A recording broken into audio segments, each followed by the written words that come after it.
వాళ్ళందరి ఆమోదం తెలియజేసుకున్న మరో మిత్రులు ఈ జిల్లా శాఖ ప్రధాన కార్యదర్శి అమర్నాథ్ రెడ్డి గారికి, గౌరవనీయులు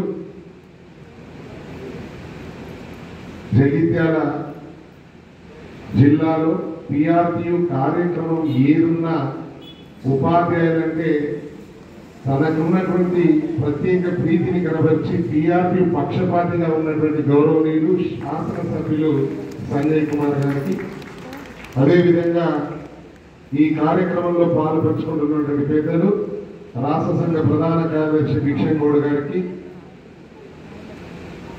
శాసన మండలి సభ్యులుగా పోటీ చేసినప్పటికీ ఓటమి చెందిన ఉపాధ్యాయుల సంక్షేమమే నాకు ముఖ్యమంటూ 24 గంటలు మరి పిఆర్టీయు కార్యక్రమంలో పాల్పంచుకుంటున్న పెద్దలు గౌరవనీయులు వంగా మహేందర్ రెడ్డి గారికి, అదేవిధంగా వేదిక మీద ఆశీర్వైనటువంటి పత్రికా సభ్యులు జమీల్ గారికి, మాజీ బాధ్యులు కృష్ణ గారికి, మరియు మహిళా బాధ్యురాలకు, వేదిక మీద ఉన్నటువంటి రాష్ట్ర బాధ్యులకు, వేదిక ముందున్నటువంటి 20 మండలాల అధ్యక్ష ప్రధాన కార్యదర్శులకు, కార్యవర్గ సభ్యులకి, ఉపాధ్యాయ మిత్రులందరికీ పేరు పేరు నమస్కారాలు తెలియజేసుకుంటూ, ఇందాక మా భిక్షమన్న చెప్పిండు, ప్రధానంగా 33 జిల్లాలో విభిన్న రీతిలో పనిచేసే జిల్లా శాఖ ఏదైనా ఉంది అంటే అది జగిత్యాల జిల్లా శాఖ, దాంట్లో సందేహం లేదు.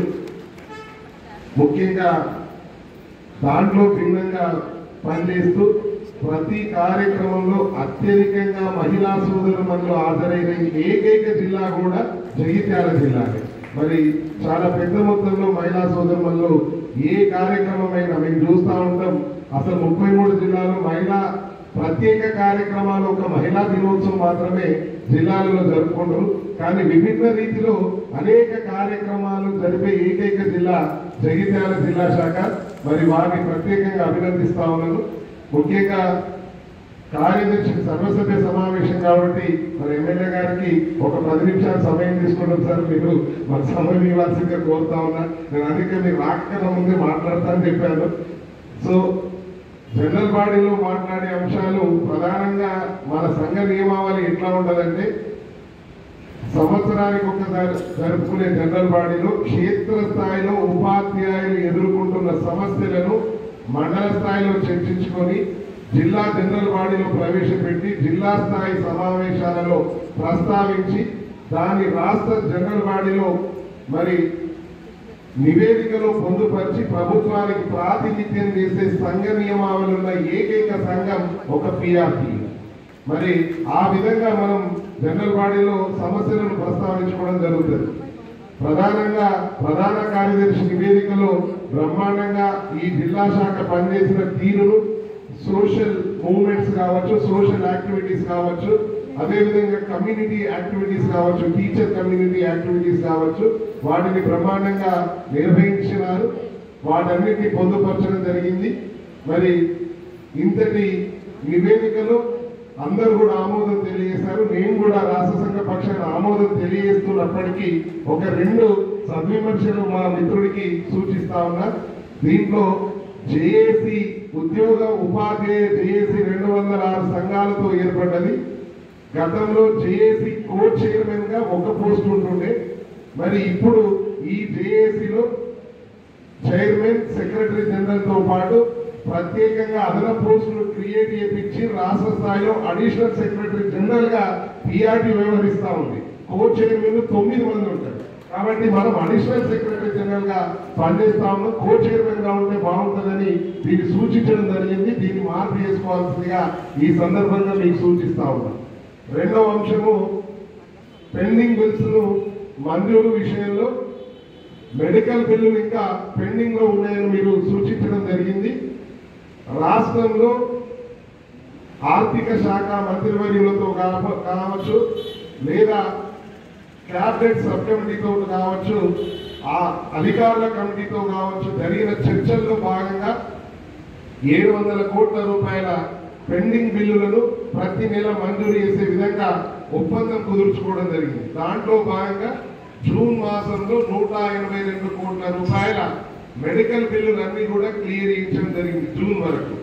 గడిచిన మాసంలో కూడా 700 కోట్ల రూపాయల పెండింగ్ బిల్లులు, మెడికల్ బిల్లులు అన్ని కూడా క్లియర్ అయినాయి. గ్రీన్ ఛానల్ ఏర్పడ్డ విషయాన్ని సందర్భంగా గుర్తు చేస్తా ఉన్నా. మరి మెడికల్ బిల్లులు ఇంకా బకాయిలు ఉన్నాయని సూచించిన విషయాన్ని మరి దాన్ని కూడా మార్పు చేసుకోవాల్సిందిగా ఈ సందర్భంగా మీకు సద్విమర్శగా సూచిస్తూ, మరి ఉపాధ్యాయ మిత్రులకు, ఎందుకంటే ఇది ఎక్కడెక్కడో ఎదుగుతూ ఉంటుంది, నివేదికలో రాతపూర్వకంగా మనం ఇచ్చిన అంశాలన్నింటినీ కూడా మరి చాలా అంటే ట్రాన్స్పరెన్సీగా ఉండాల్సిన అవసరం ఉంటుందని కూడా ఈ సందర్భంగా గుర్తు చేస్తూ, ప్రధానంగా అనేక అంశాలను పొందుపరచడం జరిగింది. ముఖ్యంగా ఈ ప్రభుత్వం అధికారంలోకి వచ్చే కన్నా ముందు తన మేనిఫెస్టో పెట్టిన విధంగా పెండింగ్ డిఏలు ఎప్పటికప్పుడు ఇస్తానని, మేనిఫెస్టో సిపిఎస్ రద్దు చేస్తానని, 317 ఉత్తర్వుల వల్ల నష్టపోయిన ఉపాధ్యాయులకు న్యాయం చేకూరుస్తామని, ముఖ్యంగా విద్యాశాఖ బాగోగుల కోసం పనిచేస్తామని చెప్పి మేనిఫెస్టో ఇచ్చిన సూచనలన్నింటినీ పరిగణలోకి తీసుకొని గౌరవ ముఖ్యమంత్రి గారికి మన అభ్యర్థి పింగిలి శ్రీపాల్ రెడ్డి ఎమ్మెల్సీగా గెలిచిన తర్వాత వారి ప్రాతినిధ్యం మేరకు పలు అంశాలను మరి సాల్వ్ చేసుకున్న విషయాన్ని సందర్భంగా గుర్తు చేస్తా ఉన్నా. ఈ ప్రభుత్వం అధికారంలోకి వచ్చినాక గౌరవ ముఖ్యమంత్రి గారికి చేసిన ప్రాతినిధ్యం మేరకు 7 సంవత్సరాల తర్వాత పదోన్నతులు లేని ఉపాధ్యాయ వర్గానికి 24,000 పదోన్నతులు తీసుకున్న ఏకైక విద్యాశాఖ మనదే అని సందర్భంగా గుర్తు చేస్తా ఉన్నా. మరి అదేవిధంగా మన అభ్యర్థి గెలిచిన తర్వాత పదోన్నతుల విషయంలో మా జిల్లా శాఖ ప్రధాన కార్యదర్శి అమర్నాథ్ రెడ్డి గారు మరి జిహెచ్ఎంలో అతి సమీపంలో ఉన్నాడు కాబట్టి ఆయన ప్రాతినిధ్యం, ముఖ్యంగా ఆయన ప్రోత్సాహం ఎక్కువగా ఉంది. మళ్ళీ పదోన్నతులు కావాలని వారు సూచించిన మేరకు గౌరవ ముఖ్యమంత్రి గారికి ఏప్రిల్ 22వ తేదీన అసెంబ్లీ సమావేశాలు జరుగుతున్న సందర్భంలో నేను గౌరవనీయులు మన ఎమ్మెల్సీ శ్రీపాల్ రెడ్డి గారు, లక్ష్మణ్ గారు వెళ్లి ప్రాతినిధ్యం చేసినప్పటికీ మరి మే 15వ తారీఖున మరొకసారి ప్రాతినిధ్యం చేస్తే మరొకసారి పదోన్నతులు ఇచ్చిన ఘనత, ఇప్పించిన ఘనత టీఆర్టీఓలని సందర్భంగా గుర్తు చేస్తా ఉన్నా.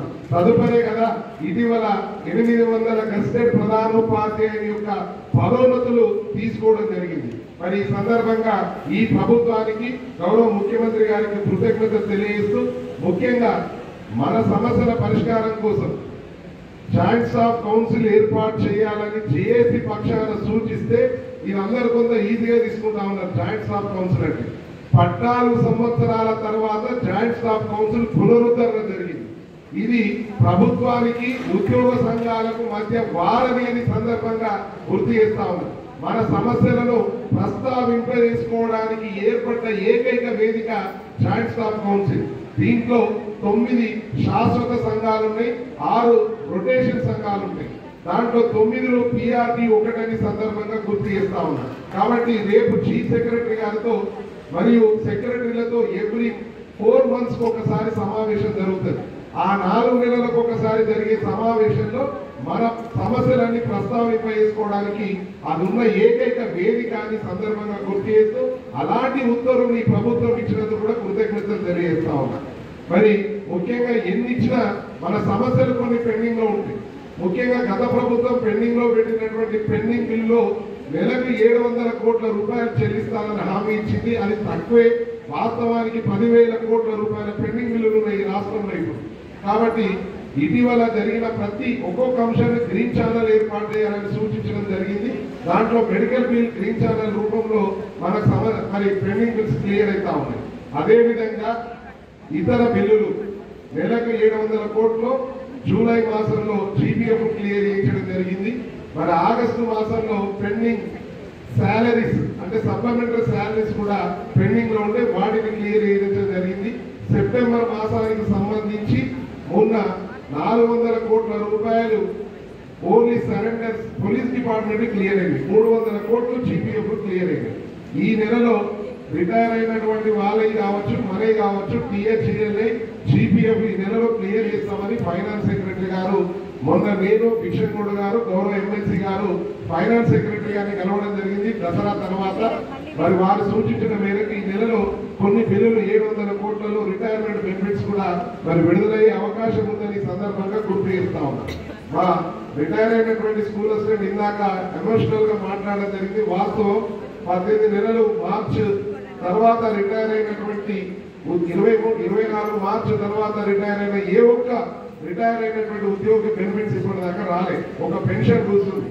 వాస్తవ పరిస్థితి ప్రభుత్వానికి కూడా మనం ప్రాతినిధ్యం చేసి ఉన్నాం కాబట్టి